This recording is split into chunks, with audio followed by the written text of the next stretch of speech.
Last time we talked about going and the amazing things God did. This time I want to talk about the going, but being open as we go. We saw last time Saul, who was persecuting the church, become a Christian. And the amazing thing with that, a little difficult when he first went back to join the apostles because they were a little leery of him. But they accepted him. And now God is going to ask him to accept something even more difficult than that. Yeah, Gentiles. Peter, he's down at the coast in Joppa, about 30 miles north of there in Caesarea. There's Cornelius. He's a centurion in the Italian regiment. He's a believer in God. He's a good man. And he sends for Peter. Peter reluctantly comes only after God had showed him in a vision that he should go. So he gets there, and when he arrives, Cornelius has got a room full of people, his friends, his family. And it's interesting how Peter starts all this off. In Acts chapter 10, verse 28 says, "You are well aware that it is against the law for a Jew to associate with a Gentile or visit him." Kind of peculiar. "But God has shown me that I should not call any man impure or unclean." I shouldn't be here, but God is helping me see things differently. Drop down to verses 34 and 35. Peter says, "I now realize how true it is that God does not show favoritism, but he accepts men from every nation who fear him and do what is right." God accepts all men. He heads back and tells them in Jerusalem, the apostles are a little leery at first, so he has to explain it all to them. And finally in verse 18 of chapter 11, it says, "When they heard this, they had no further objections and praised God, saying, 'So then, God has granted even to Gentiles repentance unto life.'" Their eyes were open. They were open to seeing things differently now.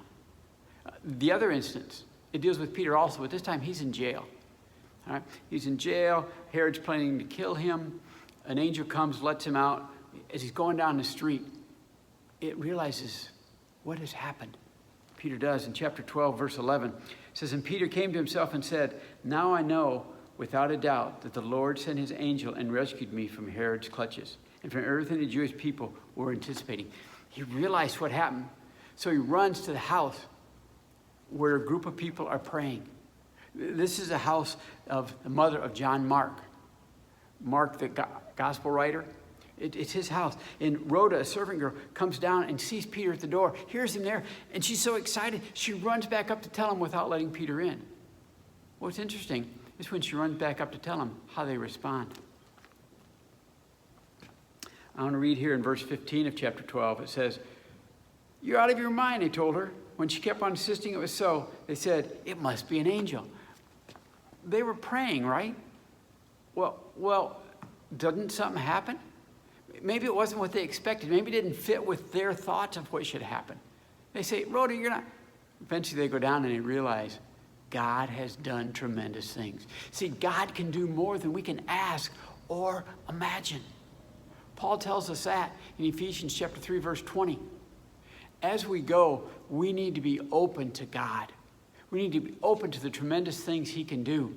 Not necessarily what we expect or imagine, but greater than we can expect or imagine.